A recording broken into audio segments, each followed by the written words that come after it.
On to other news, and a British Army bomb disposal expert killed by an explosion in Afghanistan has been named as Corporal Lauren Moulton-Thomas from 3-3 Regiment based at Wimbish near Saffron Walden. Corporal Moulton-Thomas, who was 33, died on Sunday while searching for roadside bombs near a base in Helmand province. His wife Nicola has described him as a true hero who did the job he loved. A soldier who refused to go on his second tour in Afghanistan will remain in a military prison in Colchester for a further 28 days. Lance Corporal Joe Glenton, who was born in Norwich, was recently arrested after speaking out at an anti-war protest. He's facing 5 charges connected with disobeying lawful commands and standing orders, which could mean up to 10 years behind bars. He'll also face a court-martial in January on charges of desertion. Well, next, after 14 months of uncertainty, Vauxhall workers in Luton are feeling more positive about their long-term future after one of the company's top executives said there were no plans to close the plant. Yes, Nick Reilly, head of Vauxhall's owners General Motors, met yesterday with the Business Secretary Lord Mandelson and leaders of Unite, the union. So today we sent our correspondent Neil Bradford to gauge the mood of the employees. The man on telly is the boss. The men watching his employees. They're keen to hear what he's got to say about their future. Yesterday, Nick Reilly, Interim Chief Executive of General Motors Europe, told me he has no plans to close UK plants. But there were few specifics. I wouldn't want to talk about job losses.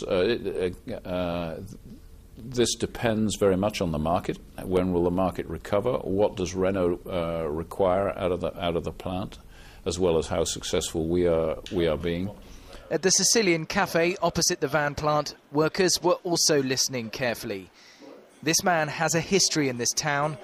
He was in charge when Vauxhall stopped car production here. Now he's overseeing the company's latest restructure. Many saw you as GM's fall guy. Are you the fall guy this time for General Motors? If you mean the fall guy, am I here to close a plant? That's not my objective at all. I hate closing plants. I've done it that once and I don't want to go through it again. I am very interested and very determined to maintain a presence in the commercial vehicle market for Vauxhall. For many, what happened then is water under the bridge. His wish to continue commercial vehicle production, music to their ears. That was then, this is now. You know, what happened there is not going to change. We're looking at the future, not what happened then. And we want a future for Luton, and that's where we're looking. It's a positive step in many ways because we still stay under the GM umbrella for a start. That's the first and, for us, the most important point. For 2 years, all we've heard is doom and gloom. Now Nick Reilly's come on there and he's spoke of a future. After 14 months in limbo, workers like Brian Yang and colleague Gerald Shelby were hoping the uncertainty would end. It won't. Not yet. But the positive talk is welcome. How has listening to Nick Reilly left you feeling about things? More positive than I was anyway, yeah. I think he said some things I wanted to hear. So. How about you, Brian? I don't know. I think I'm still as confused as when Magnum's going to take over and what Magnum was going to do to us. The plant does have a future until at least 2013, when a contract to make Renault vans expires. It's not yet clear what will happen after that. But the man in charge says he's hopeful a new product can be found and the jobs here can be saved. His workers are hoping he's right. Neil Bradford, Anglia News, Luton. Well, some sports news for you now, and Formula One world champion Jenson Button is said to be close to signing a deal to take him away from Northamptonshire-based Brawn GP. Button's reportedly been offered a 3-year deal with McLaren worth around £18 million. If confirmed, the move would see him team up with Stevenage-born Lewis Hamilton in an all-English lineup. Brackley-based Brawn GP were bought out by a German car maker, Mercedes, earlier this week. Well, we'd love you to stay with us this Wednesday evening. More news and the weather forecast for your part of the world on the way. Plus, 15 years since we first took a chance on the National Lottery, we continue our series of Lotto Lives.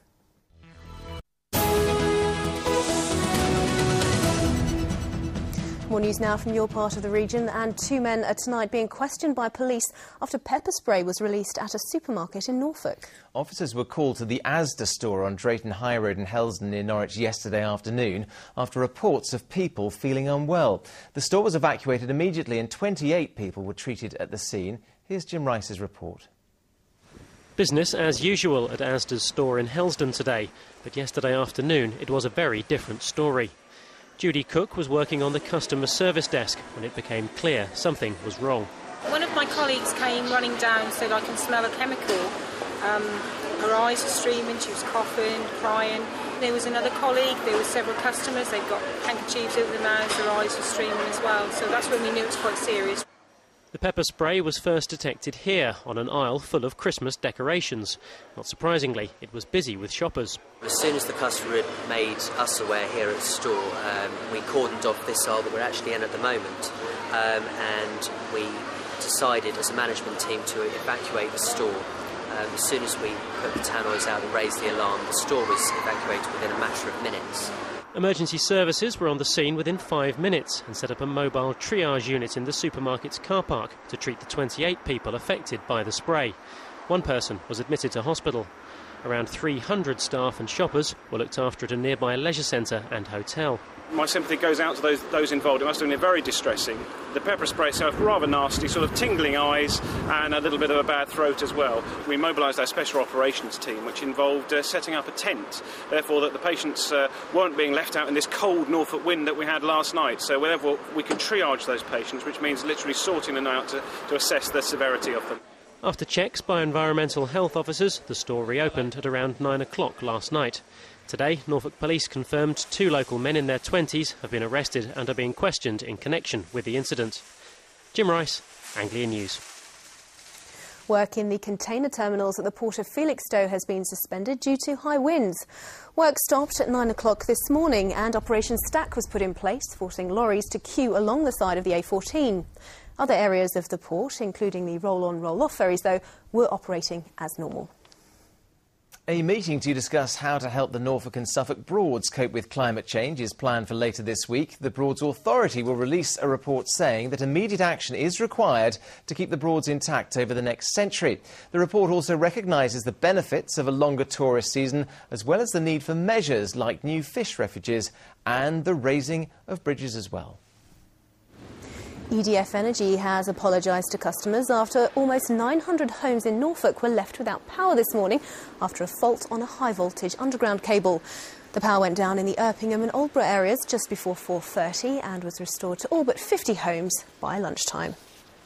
Now, plans for the longest pleasure pier in the world have been thrown into doubt after Southend Borough Council missed out on funding from the government. After choosing a design 2 months ago, it had been hoped they'd secure the money to inject new life into the pier. But those plans are now on hold, as Victoria Webb reports. While many still brave the elements and venture more than a mile to the end of Southend Pier, these days there's not much to do once they step off the train. The damage from fires over the years destroyed the buildings that once enticed millions of tourists.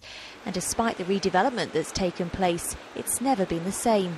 But Southend Borough Council hopes to change that. Councillors want to build a number of new facilities here, including a theatre with a restaurant and areas that can be used for exhibitions, in the hope of attracting more visitors to the end of the pier. After running a competition, this was the winning design. And up until as recently as 2 weeks ago, the council was confident they'd get the money to turn it into reality. But it wasn't to be. The funding was from a fund called Sea Change, government money, and we were led to believe we would get this money. We were virtually assured of it, hence we ran the competition. We feel very annoyed and furious about it, but we're not going to let it be a setback. The council is now looking into other ways of funding this project, possibly bringing in some private money. Although this latest setback means more delays, Councillor Jarvis says they're determined to make improvements to this much-loved landmark. Victoria Webb, Anglia News, Southend. Beautiful day there as well. Now then.